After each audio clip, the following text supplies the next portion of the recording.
brothers and sisters, peace and blessings, greetings. It is yours truly, as always, delighted to have you here. Thankful to have you here. Thank you for tuning in. Yours truly, Prophet Williams, Baby Buddha Sensei, Heru, all that good stuff, man. But as always, like I always tell you, move me out the way and just receive this message. Just listen to the words and receive this message. And it's more than anything, I thank you. Once again, I thank you for tuning in, because you are the world. And you mean the world to me. You mean the world to me. We family. We got shit we gotta hash out. We all different aspects of each other, man. And I love life. I respect life. And I'm not the type of person to come through and give all these condolences to people I was supposed to know when something bad happens, or be there when something bad happens. I show love at all times, and that's just what it is. But it really hit me. It really hit me to drop this video today entitled "The Obama Effect." The Obama Effect. Now, for those that don't know or are ignorant to the research and what the Obama effect is, technically the term the Obama effect was made when he came in office. And the definition of the Obama effect, what they said it is the rise of gun sales went up like 400% when President Obama came into office. The rise of gun sales went up 400%. And as I was discussing yesterday in my video, Your Savior is Their Devil. As I was discussing in that video, where I was talking about the subconscious implications and the consequences, the psychological consequences that it has on white people of just getting out of 9/11 and having a black man, a so-called black man with Islamic background coming into presidency, being your president.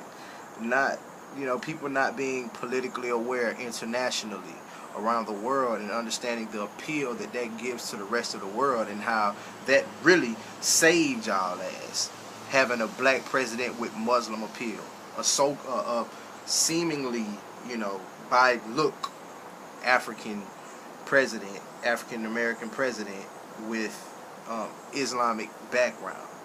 How appealing this is politically across the world. Not understanding that, and how it really saved their ass.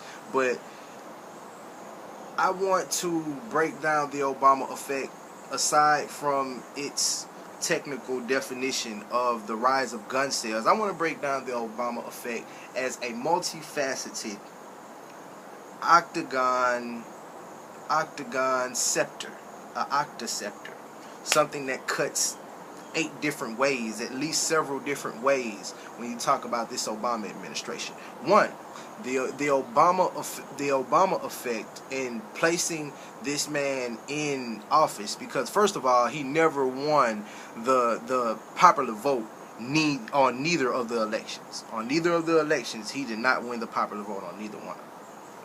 But second of all, the Electoral College, the true America, the real America, every time it comes around time of election time and time to vote, you have the Electoral College. Do your research on the Electoral College, brothers and sisters. This is not, like I say, man, my lectures are not just for black people, they are for the world.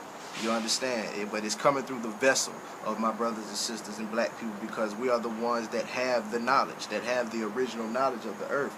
And when you go back and check it out, when you really go back and you look up all of these things that I'm talking about, from how I say this thing cuts 8 different ways,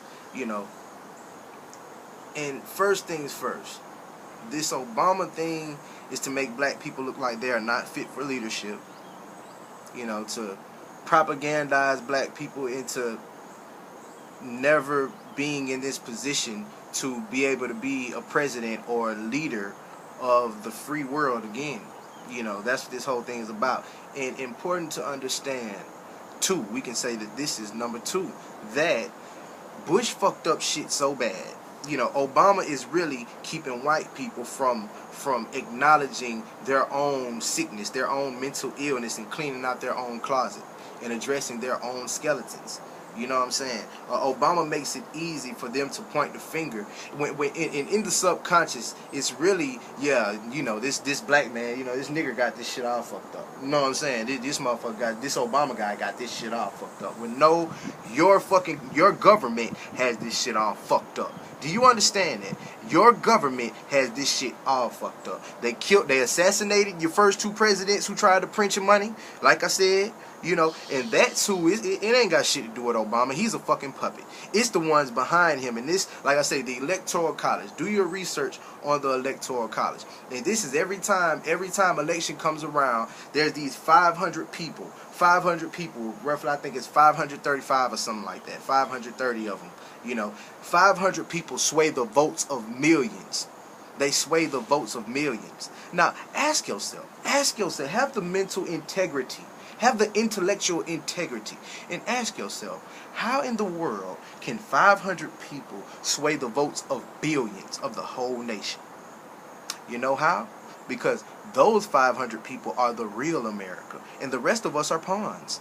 You understand? Those 500 people are the ones who, in the Constitution, it says, for those who agree with the prevailing status quo, property landowners and shit like that, who agree with the prevailing status quo.